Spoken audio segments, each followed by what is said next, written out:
Kun unohdettiin tämä ensimmäinen kemian prosessi, tilalle otettiin tietysti toinen kemian prosessi, jota kutsutaan katalyyttiseksi vaihtoesteröinniksi.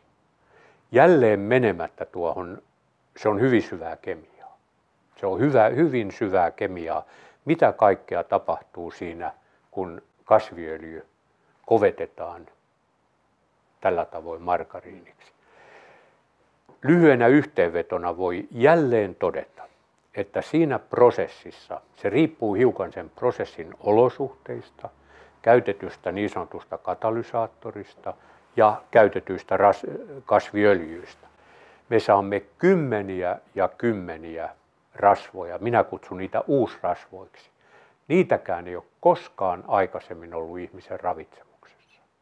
Mielestäni kaikkein ällistyttävintä on se, että valtion ravitsemusneuvottelukunta, joka on maatalousministeriön alainen ja jota johtaa Terveyden ja hyvinvoinnin laitos, se suosittaa päiväkoteihin ainoana rasvavaihtoehtona margariinia.